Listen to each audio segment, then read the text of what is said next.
we're really recording, but just so I don't accidentally forget to do that, because that's embarrassing. Not that I've ever done that before, because I have. Let's be a professional here, Phil. Can you say your first and last name, spell both of those, tell me a little bit about what you're doing now in life, and I'm just going to ignore you and level this. Okay, I am Jessica Shepard. That's Jessica, last name Shepherd, and I am a Saginaw native who left for a while and came back and worked for MLive for a long time. Now And you just got a new job. I did, yeah. I'm working at Spicer Group. Doing as what? Like a copywriter, marketing copywriter. So writing, I had to read a proposal about the Saginaw County Master Plan this morning. You really? So I was like, actually, I kind of like this. I love that for you, because when I read both your love letters to Saginaw, I was like, yeah, she's a good writer. You're very clear and succinct. Oh, thanks. Like sometimes with some personality, because sometimes you get clear and succinct, and it's very it's not that engaging. But you do such a great job of being a writer and really kind of embodying like that creative nonfiction without it also being self-centered, like look at my florid descriptions of the Saginaw River. Like you cut right to the point. So I really like you as a writer. Thank you. I just wanted to say that on there. Thank you. That means a lot. Yeah, Jessica Shepard, welcome home. Hi, thank you. It's so good to be here and in this cool building. I've never been in this this little spot. You've got a nice spot here. Case Funeral Home. I hear that it's the most haunted building in Saginaw. I was going to ask if you're like a ghost guy, because if you are, this would be like potentially real spooky for you. So I need to be careful about what I say, because the haunted Saginaw folks work upstairs. Oh, okay. So I don't know if I'm a ghost guy. I haven't heard any ghosts in here. Okay, all right. Maybe they went upstairs when the haunted Saginaw people went upstairs. Yeah, they moved upstairs with their friends. Yeah, exactly. We ran into each other at CMURC, like shortly after you moved back. Yeah. And I loved your vibe. You were so friendly. And then you posted this like love letter to Saginaw #2, your second love letter to Saginaw, and we'll talk about both of those in a second. And then Justin Engel got into the comments, and he said, because you had moved away and then you came back, he said, "We've been a little less without you, but we're all better now."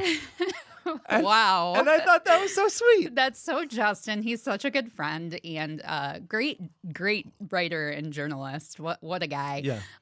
And yeah, that was really sweet. I think overstated, perhaps, but I do truly think that might be how Justin felt personally. Yeah. Did you guys meet at the news? Or like, how did you and Justin meet? So I actually, before I worked for MLive, I worked for WSGW. That was like my first real big girl job after going into broadcasting. And he was covering Saginaw City Council for a while, kind of as a fill-in. And I was covering for MLive. He was working for MLive doing that. And I was covering it for WSGW. So we had to sit at the same little table, and we just became fast friends, and then he kind of convinced me to apply to work at MLive, and I was very happy I did that. I then worked there for 10 years, and it was fantastic and life-changing in a lot of ways. So, was it always your goal to get into journalism? No. So I went into broadcasting specifically. I wanted to do radio. Initially, before, like when I was in school for it, I thought I wanted to be in music radio, and then Howard Sharper, who I'm not sure if you know, but he's a Saginaw guy that a lot of Saginaw people know. Yeah, everybody heard me say no, and people are cringing right now. Well, like, Phil, you should know Howard. He did die several years back, so maybe you didn't get the chance, but he worked at Delta Public Broadcasting for a long time, and he told me, like, hey, you really have a knack for talking on air. I think you'd be good at news. And so he also him and Lee Monday, which is a great on-air name, who also worked there, convinced me to call WSGW and just be like, will you give me a job, please? And they did for some reason. So I went into news radio, and then Justin Engel convinced me to apply for, a more traditional journalism job in the writing space. And I was like, I don't know if I can do this, but apparently I did all right at it. So good job, you. Yay. I wish I had a fun on-air name like I Lee know. Monday Lee or like all the Monday's so like good. NPR. Like it must be a prerequisite on resumes that you have to have a very distinguished name. Yes. Oh, they have the best names on PR. And I know Jessica Shepard's like pretty, it's kind of like, it's fine. I like, people can say it. People can never spell it. People can say it. But. That's true. It is a little tricky. It's kind of a minefield of spelling. You could go a lot of different ways, I think. Yeah. What about does your last name get like messed with a lot? Yeah. Like lately though, people have been crushing it. They're like Ike and like, I feel seen. If you say Ike, they can't spell it. I bet. Right? No. Okay. No. It's a very random, one syllable name. I want to start with why you left Saginaw. I mean, you were born here. You lived here for 30 years. Yeah. And then you wrote something like, I'm leaving. I'm not escaping. Like where did you leave to, and why'd you leave? Yeah. So actually, I left kind of, it was connected to MLive why I left, not my job, but my partner who I met through MLive, Mark Tower. I hear he's a great guy too. He is a great guy. I would say people, when he said he was leaving the Saginaw News and there was such an outpouring, like people just loved him. He did such a great job covering the community. People were so upset. So I would expect people to be happier to hear he's around again. Yeah. But he got kind of a promotion, and it was in Grand Rapids. It was still MLive. It was in Grand Rapids. That's where he is from initially. So we moved over there, and then we moved to Kalamazoo because he got promoted again to like the editor. It wasn't called editor at the time, but I always just say editor of the Kalamazoo Gazette. Yeah. And so we lived there for a handful of years. And I don't know where life would have gone if I would have decided to leave Saginaw at all if it weren't for those, his work and the fact that my work could jump over there because I was working for a statewide team for MLive, and it all worked out that way. So I'm not sure if I would have left just to leave ever, but the opportunities kind of presented themselves. Yeah. And, yeah, I see that. And so you moved to Grand Rapids, you moved to Kalamazoo, and then you decide, let's sell all our earthly possessions and live in an RV. Yes, and we really did. Like, honestly, that time, like we were living in the RV for 2.5 years. It might feel longer in my brain, the couple of months that we had to get rid of all the stuff because it was. Yeah, what was that like? I mean, everybody's like, I want to live in a van for the rest of my life. But then you think about like, I need to get rid of all of my things. Yeah, and you have to either store it, which like some people do, but like storing that much stuff is really expensive. And when you actually go through all your stuff, you're like, most of this is junk. What am I doing with this? Like, I've never worn any of these clothes for the last 4 years. I'm not going to. Yeah, and I was really happy. I mean, we did Facebook Marketplace. We donated a bunch of stuff. A lot of it did end up just being donated, but at the end of the day, I was like, I was so glad I did that. I am hoping I will never go back to like filling a house with stuff that I don't appreciate. What's that woman's name who's like Marie Kondo? Yeah, like does it spark joy? Like that was kind of my like, do any of these things spark joy? And some things you need that don't spark joy because like I don't know. Your washing machine. You don't love it, but a hammer. Like you might need those. It does not spark joy in me. Maybe it sparks joy in other people. I don't know. Maybe it's a really good hammer. Maybe if it was like bright pink, maybe I'd be like, oh, this kind of sparks more joy than a regular hammer. Covered in sequins and sparkles. Yeah, there we go. So how did it first come about? Like you guys moved to Kalamazoo. Do you remember the first like serious conversation you had about living in an RV?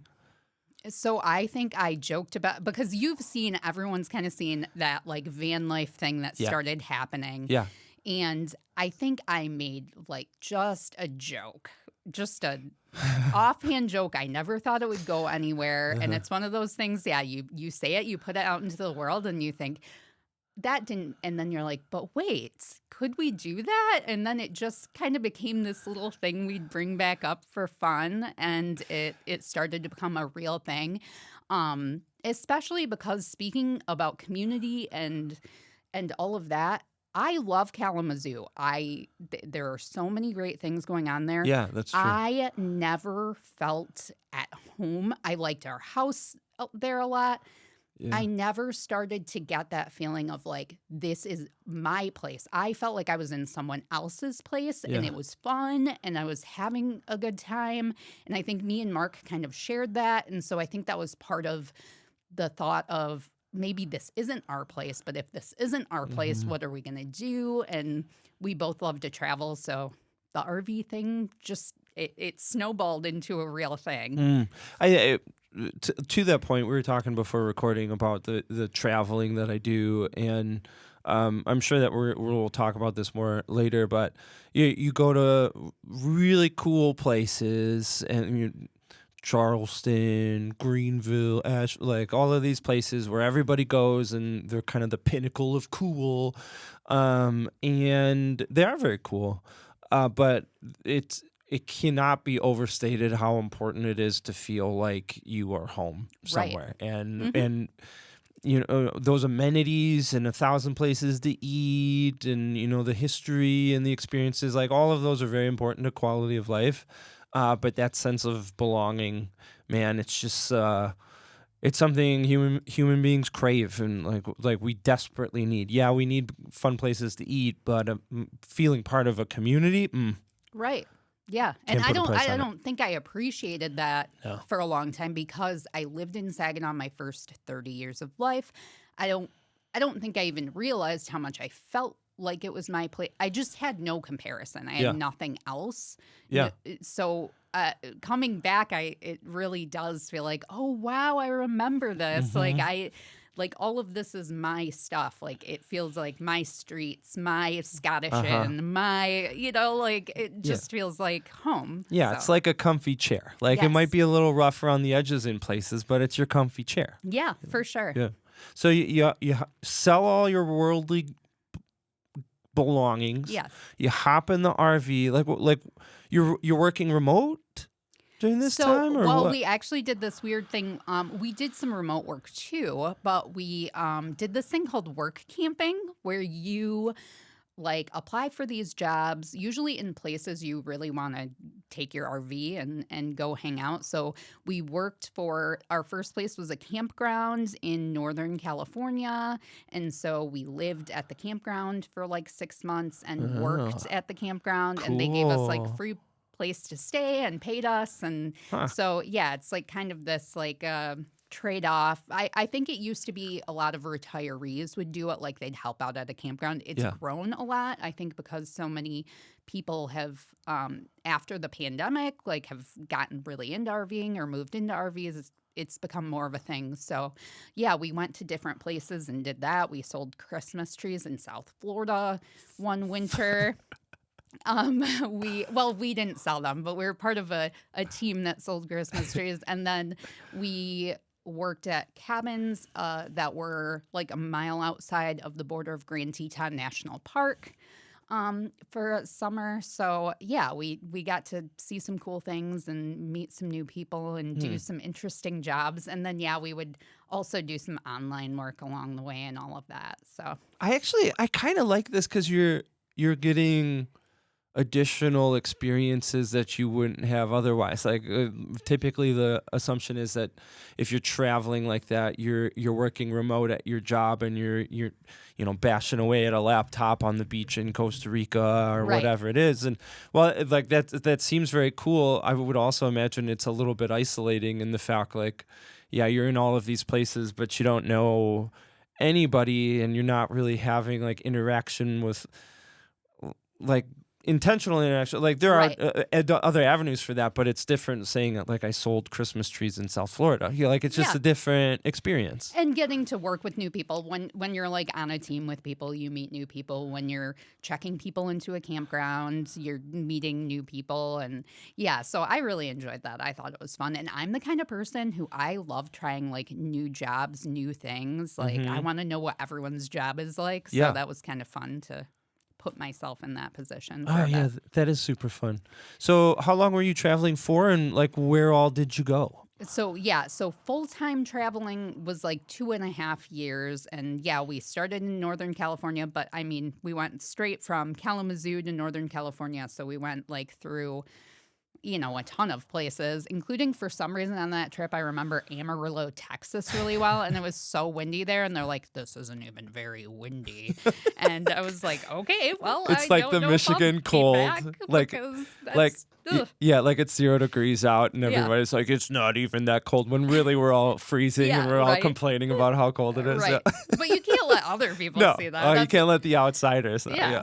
Yeah. But so we hung out in Northern California. Then we went all the way to Southern Florida for that winter. So yeah, we traveled again, and we saw all kind, we made it a point to stop at a ton of national parks and big cities and different things. And then we went back over to Wyoming for the next summer. Well, actually, we stayed in Georgia for a while, and then we went to Wyoming, stayed at Grand Teton. And it's when people are like, what was your favorite? And I just love Grand Teton National Park so much. We got to hang out at Yellowstone too, also very cool. But Grand Teton, we hiked a bunch there, and it's just so beautiful. And I fell in love with that. But and then we went to New Mexico for a winter. And I was a substitute teacher for a short amount of time, which was actually a lot of fun. Nice. And yeah, and then we started kind of very slowly making our way back and seeing more. Like I saw the Grand Canyon for the first time. I hadn't been, which it is grand. I will say they're right. Like I think I thought it was like an overrated stop because like, oh, the Grand Canyon, but no, it's So I pretty have great. heard that it's overrated. People say, yeah, you drive out there and you see it and it's so big, and then you have to. What they said was it's overrated if you go to just look at it. Like you have if you're booking a tour or something, you're participating in some way, then they say that it's worth it. But if you go just to look at it, you look at it and you're like, yeah, this is big. Now what do we do? Right. Well, yeah, if you literally drive there to just go stand on the edge and go, oh, I've seen it wow, now. this canyon is pretty grand. But yeah, if you do some hiking or something else, I think they do like mule rides down into the canyon. That'd be pretty cool. I did not do that, but I would say it was just beautiful. It's one of those things that the photos don't do it justice because it's like too big. It's too much. See, I think about that in photography, kind of the world that I'm in. Like you think about like Ansel Adams. Everybody talks about Ansel Adams and his photography of Yosemite and I love that. If you're a landscape photographer, awesome. But to me, it doesn't really do it just like you got to be at the foot of that cliff, or you got to be staring off the edge of the Grand Canyon to really feel what that's like, or sitting at the base of like a 300-foot tall redwood tree. Like you got to see the immensity of it to really appreciate it. For sure. I agree with that completely. That's why I'm more drawn to photographs that are like portraits or me too. things like that, because the landscapes, like they're beautiful, but it's not. You got to be there. You got to put your feet in the dirt. You got to wrap your arms around the tree and you're like, oh my goodness, like I will never see a tree like this again in my life. Yeah. So you're traveling around. Was it always your goal to come back, or did you feel like we were gonna be on the road for the next 10 years and this is our life, or Tell me. So we were kind of just playing it as it came. Like we didn't really have a plan, we don't have kids. We didn't at the time have a lot of responsibility. We were just like going for it. Yeah. So we decided to just go on what felt right. We didn't know how long things would feel right being on the road. We didn't know if we met people who have been doing it for 10 years, 15 years, full time RV, 10, 15 or more Wow. years, which is amazing to Before me. RVing and van life was cool. Right. Yeah. Like pioneers of this, Yeah. right? Like, and they love it. Like, they are all in.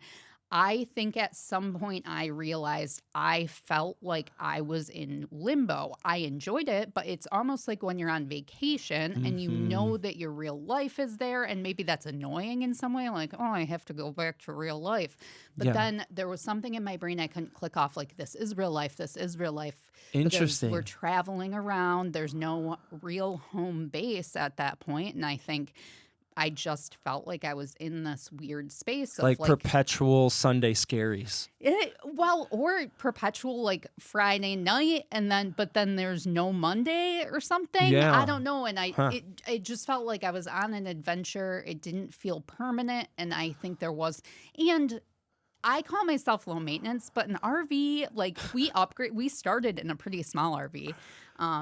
Because it's just the two of us, no pets. A lot of people have pets in the RVs. We didn't have any pets in the RV. And we started off in a really small one, and quickly we were like, okay, this isn't going to work. So we got one a little bigger.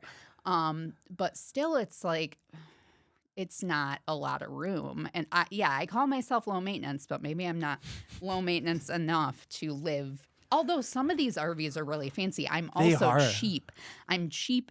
And I say I'm low maintenance, but like the really fancy RVs, like maybe I would have been like, oh, this is enough. But still, it's not enough. I don't know. Yeah. I don't know. I just, every once in a while, I kick around the idea of like the van life, RV life.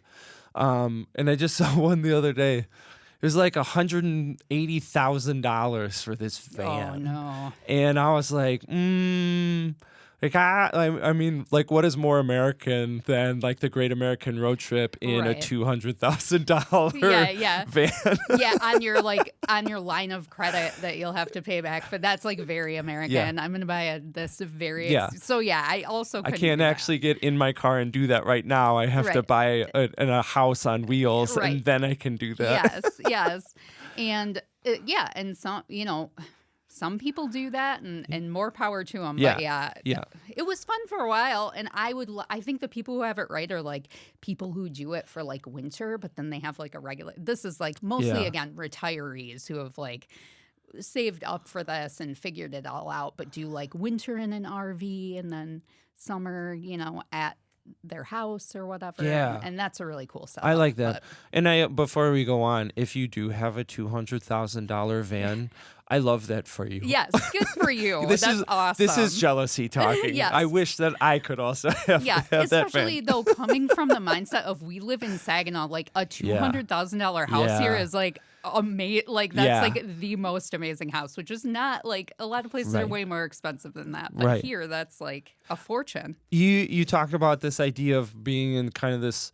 perpetual purgatory of like, well, look, I never really feel grounded, and every once in a while when I'm traveling for work, I'll be driving my rental car and I get to the intersection and I look around and I think, where am I? Like, oh, I'm in Charlotte, North Carolina, and I'm here for like and that sounds crazy, but I have a couple other friends who also travel for work, and they say the same thing. Like, you hop on the plane and you land in the place and you go to the thing and you're like, oh my goodness, where am I? It's this kind of weird unmooring of like, where am I in time and where am I in place and environment, and who are these people I do not know? It can be disorienting in a lot of ways. Oh, for sure. And I would wake up in the RV, which looked the same, like the with the curtains closed, like the bedroom of the RV, it looks the same. So then you wake up and like if you've been traveling a lot for a little while, like you're traveling across the country, you're like, wait, where am I in Nebraska? Where am I? I don't know where I am. I'm at a rest stop in honey, where are we? Yeah, exactly. And it's like, okay, wait, now I know where I am. But yeah, that can be a little, I don't know what Freud would say about like what that means when like you don't know where you are or you feel less like yourself because you don't know where you are. I feel like that could be like a Jung thing too. He'd go like deep into the subconscious and talk about the shadow. And so as you guys are driving around, when does the conversation start becoming, hey, maybe like this has been awesome, but maybe we should find a home or move back, or however that started. Yeah, I think at some point we realized work camping probably wasn't what we didn't really want to keep doing that. So we thought maybe we could just then we started doing other kinds of jobs and other kinds of online work and continuing to travel a little bit. And Did it feel hard to like feel fulfilled in that work, or like what was the thing that said I don't know if we want to keep doing this? No, so so it's hard when you like move. So when you have a workplace, like a traditional workplace, and you're going to work, your workplace is pretty constant, and you know the people, and you kind of know what to expect.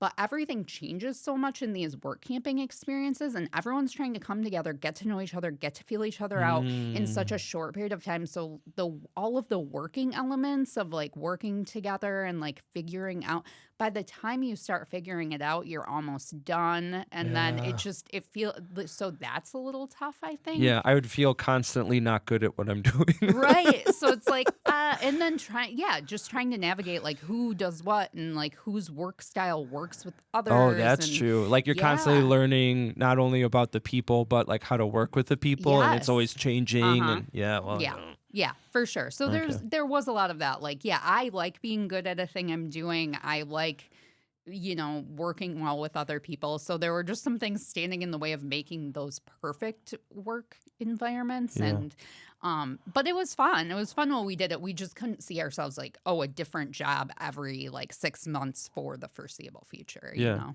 Okay. So when do you start talking about like, hey, we should move back? Was it move back to Saginaw, or was it like we just need to find a place to live? So the conversation started with, where do we want to live? Where do we want to go? And there was everyone always thought that once we were on the road, we would find that we would be like, oh, we really like this place. We really liked every place. That's the thing. Like, every place is cool in some way. Like there are huge advantages to every place that I have ever been. And maybe that's part of the Saginaw thing, the loving Saginaw, and getting that like things are going to be good and bad. There's going to be good and bad in everything, and you have to like make sure to focus on the good, find the good. So there were so many places that were great, but none of them seemed like this is it. This is the place. And so then the conversation started becoming, well, where could we go? Where would make sense? And we just kept coming back to Saginaw as an option. And Mark is not originally from Saginaw. Like I said, he's from the Grand Rapids area. But when he first moved here for work in 2012, he said, yeah, it was just such a friendly place. Like he felt this energy and he lived in a handful of other places at that point. And he really enjoyed the energy here. And also I will say, like, the price is right too. Like the country is so hard to live in for everyone right now when it comes to rent, when it comes to buying houses, like everything's expensive. We love Saginaw. We could come back to Saginaw and afford it and not feel like we were trapped, like in a mountain of debt. So like all of that coming together it felt like this is where we were supposed to be. I love what you said. I love everything that you just said. I'm thinking about what you said about like there's good in every place. Yes. And there's bad in every place. Yeah. And that is absolutely the truth. Like I end up in a new city and I'm like, oh my God, this place is so great. Look at this downtown and like this. Yeah. And then you go to the next place, you're like, oh, these restaurants are so great, and look at all of this food. And then you go to the next one and it's like, oh, this nightlife, like look at all the people walking around past 9 p.m. This is so great. And over time you become aware of that part of it. Like you can see yourself in a lot of places, and there's so much good in so many places, and it's really easy. And like, I'm not faulting anybody, because if you don't experience a lot of cities, like I can't, like I before this, like I never would have thought that.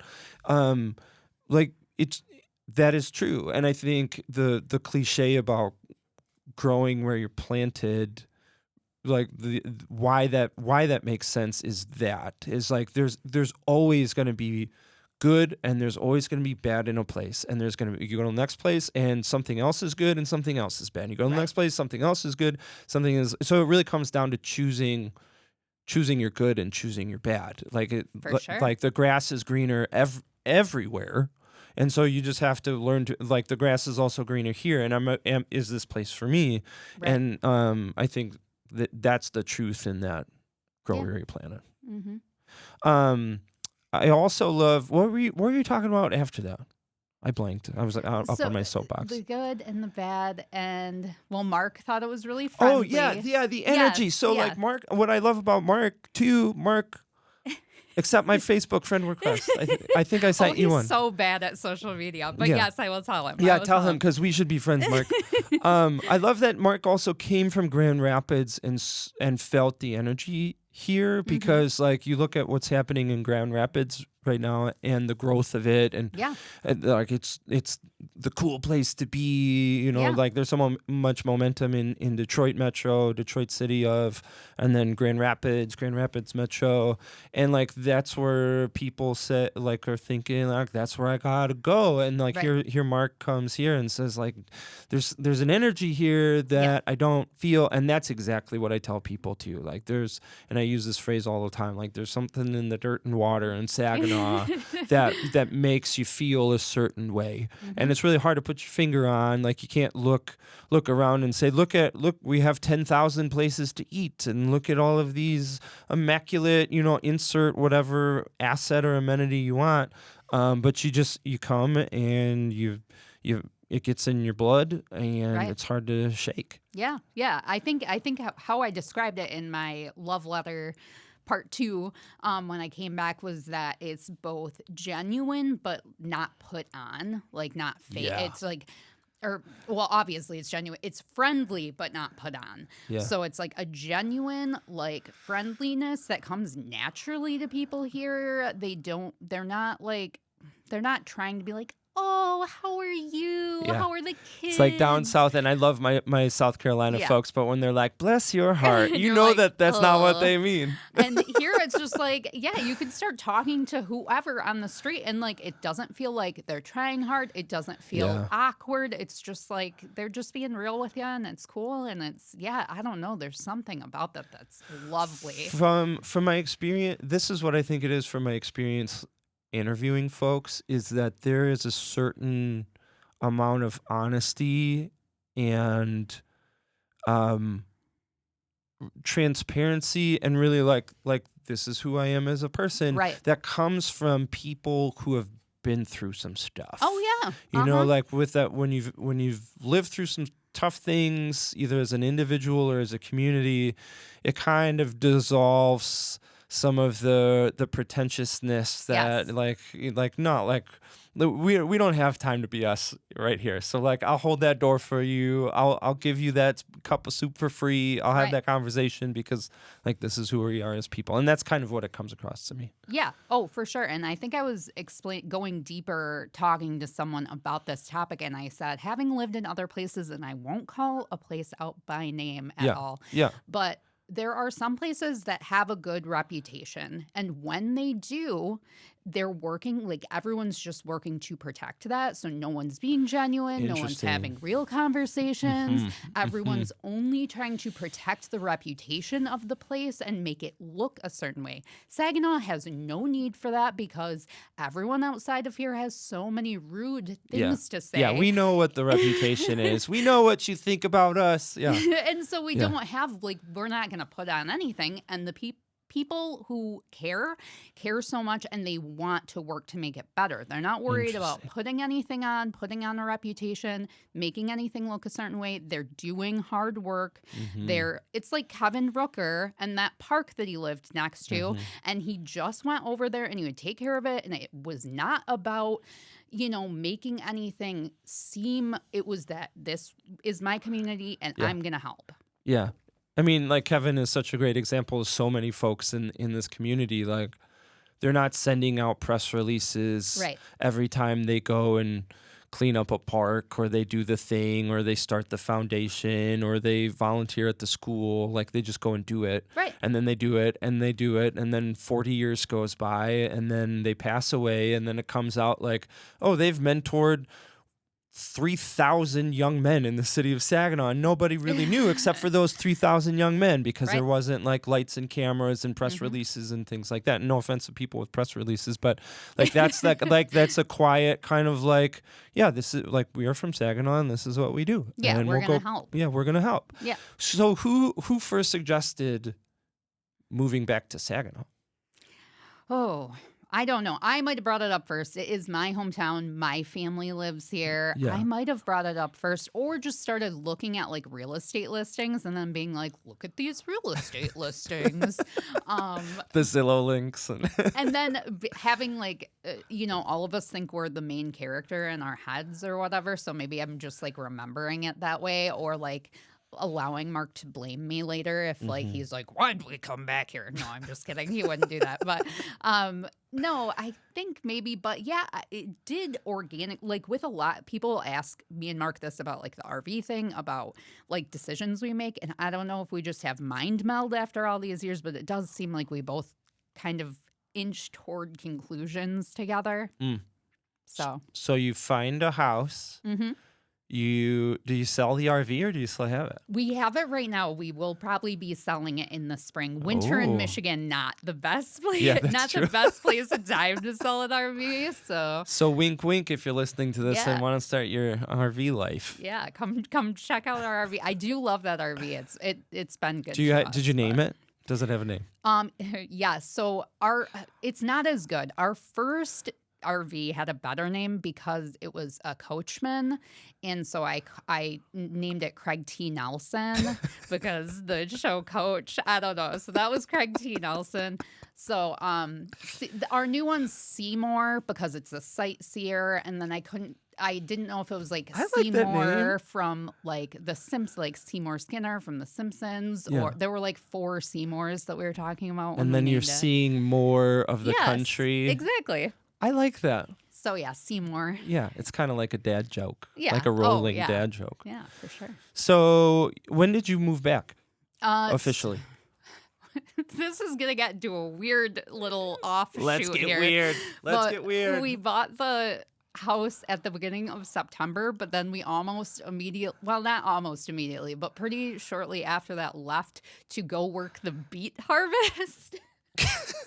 So we went. You couldn't shake that itinerant worker, could you? Yeah. It was like our last like work camping job. We're like, we'll just go work this beet harvest real quick. So we did that also. You got to get it out of your system, like one last hurrah. Yeah. And who doesn't want to go see the beets? I mean, what did you do? What did you guys do?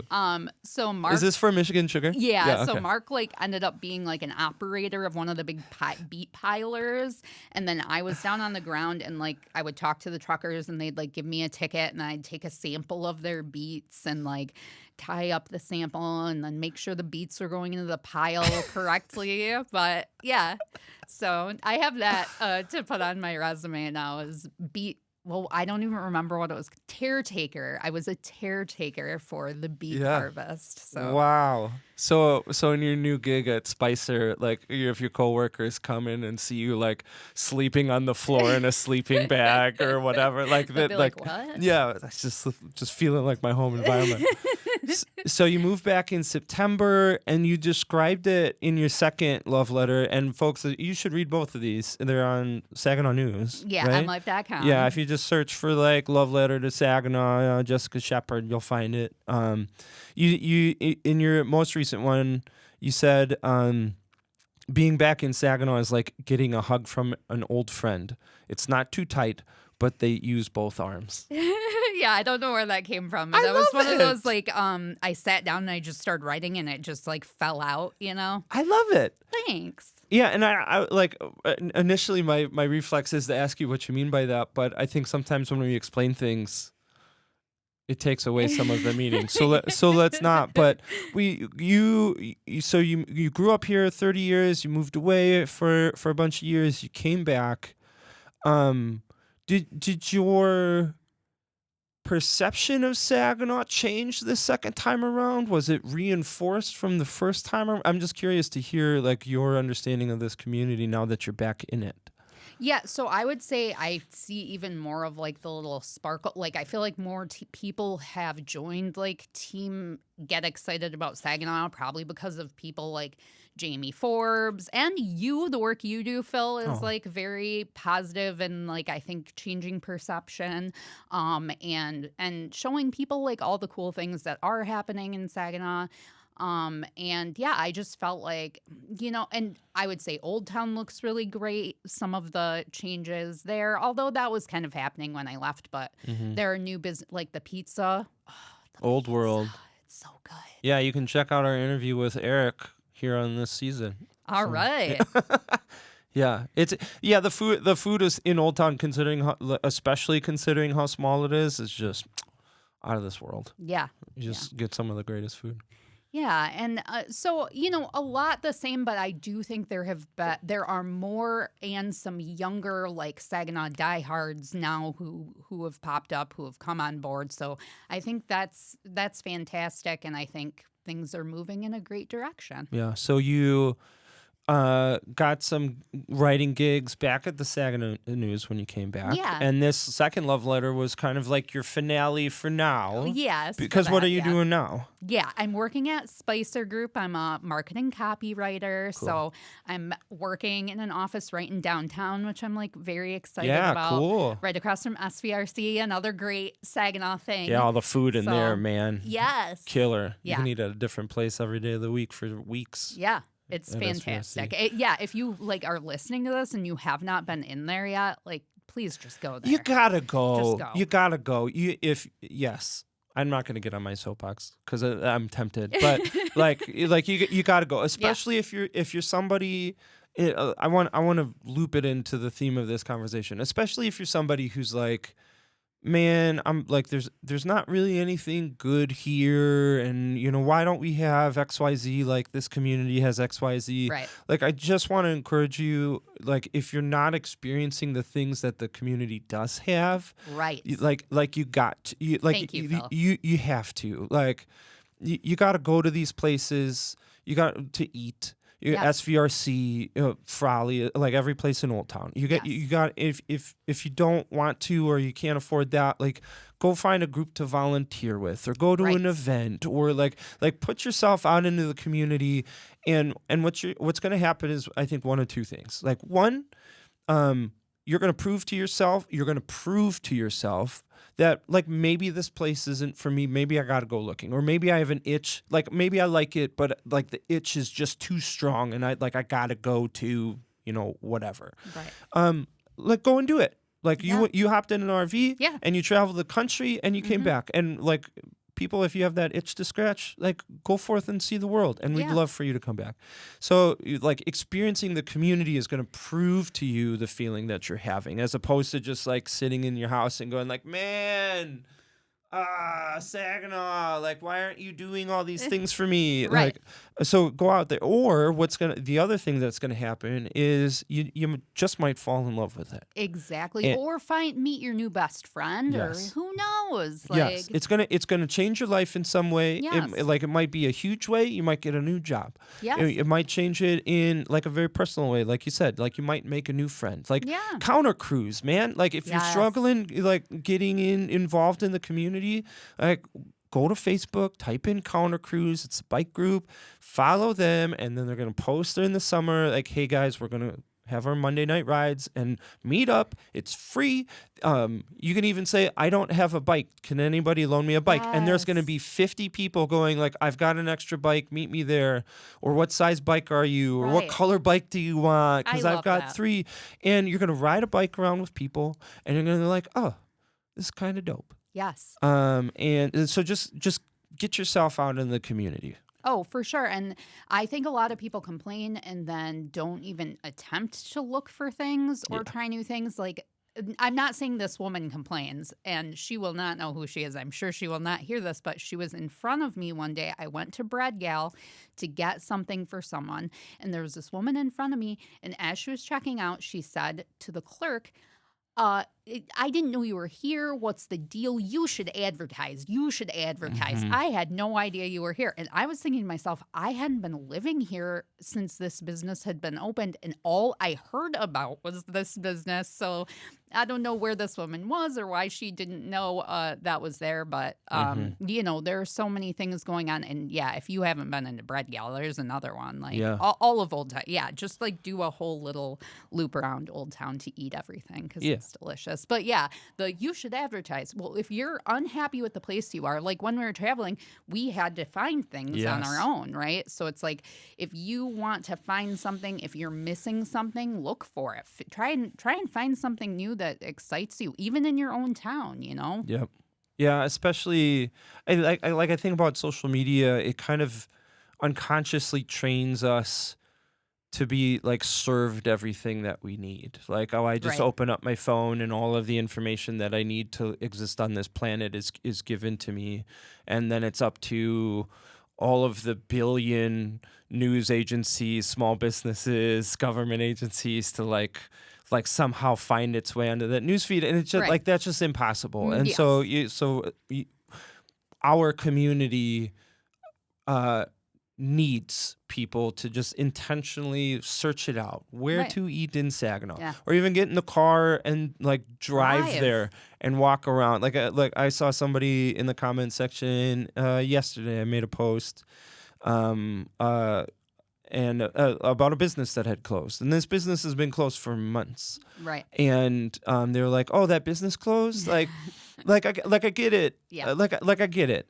But at the same time, like we have to be physically present in the places that we live to appreciate them. And the idea that we can experience our communities through our Facebook feeds is just like it's the downfall of society. Like it's just like we got to physically go to the places. Yeah, we do. And there's this TikToker. I wish I could remember her name. I think it's something like Yo Toodles or something, but she's from Saginaw, and she's even said on her page, I didn't think there was anything to eat in Saginaw. So then like I started taking recommendations from people, and now she does TikToks of just going to every restaurant around in Saginaw that she gets recommended and trying things and just telling people about it and telling people how good it is and like, hey, I've never been here. I would have never probably gone here and just complained that there was nothing to eat in Saginaw. Yeah. And now there's 5 million things I like to eat in Saginaw because I went to all of these places. Yep. Can I ask you some random questions? I would love that. Like quick fire random questions. Now, they're gonna be quick, but there's not a time limit or anything like that. What are the good things, bad things about RV life? The good things are getting to see so much, getting to meet new people, and it's always exciting. The bad things are like dumping your tanks is not great. And for me it was that limbo feeling for sure, just feeling like in between things. Do you have a favorite like unexpected story from RV life? Oh geez. Well, I did have like a group of people like stop me and ask me to transport a shell for them across the country because they had painted a shell and it was kind of cute. A shell? Yeah, like a seashell? Yeah, it was like an adult home. They like we were in I thought they were stopping us to like tell us we were doing something wrong with our RV, and then they were like, we have this shell and we saw that you have an RV, so like if you're going somewhere cool, can you take this shell with you? Oh, and really? It was really cute. Yeah. Do you still have the shell? I do, which I feel bad about because I meant to drop it like on the opposite side of the country when I was out there, but then it was with me. But maybe you're eventually getting there. That's true. And this shell has been a lot of places. It's been all over the country now. So it feels like almost a sacred object at that point. Yeah. And I don't know why the shell thing came to mind. I'm sure there's like 5 million unexpected things that happened, but the shell was like very cute. Best road trip food. Best road trip food. Man, I wish I had a better one for this. For some reason, like no food is coming to mind. I will say I'm vegetarian, so like a lot of things that people are obsessed with are lost on me. Like Mark would probably say he was like really excited to be by In-N-Out Burger. Yeah. Or beef jerky. Beef jerky. I don't think anyone even like offered us any. Like, not that I would have accepted it. Come on, people. Sour Patch Kids too. I'm a Sour Patch Kids I fan. love Sour Patch. Yeah, give me a whole like family size bag of those. Yeah. But then your mouth does that thing if you eat too many of them. And then you also feel like crap after eating a family size bag of Sour Patch Kids. But sometimes you just have to do it Yeah, anyway. like, why do I feel so bad? Yeah. It's like, well, you just ate 1,500 grams of sugar, bro. Best road trip song.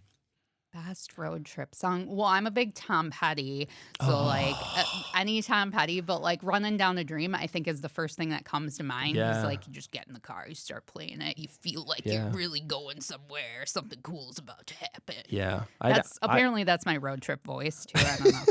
This is my road trip voice, and Tom Petty. Yeah. Anything by Tom Petty would be a great. Yes, I love Tom Petty with all my heart. Free. What assumption about RV life turned out to be completely wrong?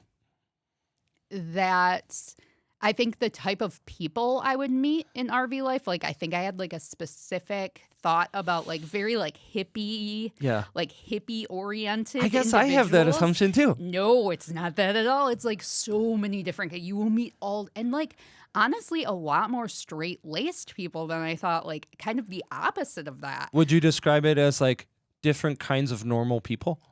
Yeah, and like sometimes not normal. Yeah, I don't mean like, to use that like derogatory. Like nobody No. cancel me because I called people normal. No, but I get what you're saying. Normal. Like it's just like there's all these, but like a lot of pretty run of the mill like people who live down the block from you who are just like people like it's not like eccentric. Like I guess I thought people would be. And I say that with love because I feel like I'm quirky and eccentric in a lot of ways. So like I kind of thought that it was going to be that. And there were a few people we met like that. But a lot of your more like parents who like their kids are in college now and they're like traveling or Because it is kind of the assumption that like everybody is like, I sold all my belongings and I'm just communing with the air now, man. Yeah. And it's like, no, man, my kids moved out and we never got to see cool stuff. Right. So now we get to. Yeah, exactly. That's 100%. I feel like that's probably the most people that we met were those people. Yeah. Is there a conversation that you and Mark had that wouldn't have happened had you lived in a house? I mean, I guess I'm not sure the conversation would have went the way it did for us to come back to Saginaw because maybe we would have come back to Saginaw, but having that conversation about like where in the country do we want to go? And then we landed back on coming back to Saginaw and that wouldn't have been able to happen in that same way. Even like talking about like explicitly where to live. Because sometimes I think we don't really talk about our communities in deep ways. Like it's kind of like where can I get a job? Or where can the kids go to school? Like the functional parts of it. Right. But as far as like community fabric and culture, like we don't really talk about those things. I feel. Yeah, no. And I think I have leaned toward, especially now, like seeing what I've seen with Saginaw, I lean toward that and thinking about that. And I don't have kids, so I can't think of the kids thing. And for a while, I didn't effectively have like a real job, quote unquote. Like I'm back to like a regular person job. Don't cancel me because I said regular person. I just want to say, Spicer, like you guys landed a great employee. Oh, like, well, thanks. Jessica's so talented, and you're gonna crush it. So far they have just been the most lovely, wonderful people. I love that they're downtown Saginaw. I love that they're working on projects that are, they help with playgrounds and bridges, and that's a all business. Kinds of cool like things. that's a company too. That like it's not like you don't walk in there and order a cheeseburger from Spicer. So you don't like the greater community doesn't really have direct interaction with it, but they're responsible for so much. They in like, Saginaw, tons of things, and I didn't even know. Like I'm learning, and I'm there now, and I'm like, oh, they helped with this, they helped with that, so it's pretty cool. That's cool. Last question. Somebody listening to this right now has the dream of living in the van, in the RV. What is the thing that they don't realize about living in an RV or in a van? Oh, what they don't realize. This is something I tell people who like to or think they want to travel.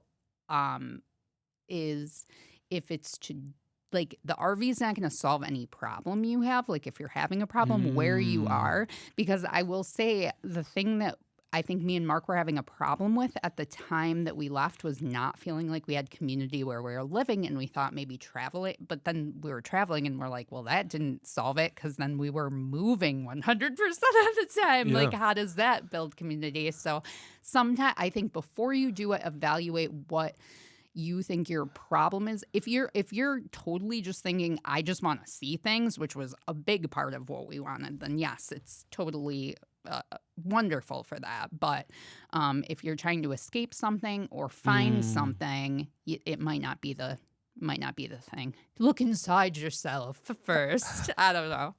The best piece of advice I got when I was trying to decide to leave teaching or not, I met with a couple men older than me who I really respected and had a conversation with them. Like, I'm really torn. Like, is this something that I should do? And the thing that they said that I'll never forget and that I think about a lot, not in just regards to professional career, was if you're running away from something, don't leave it.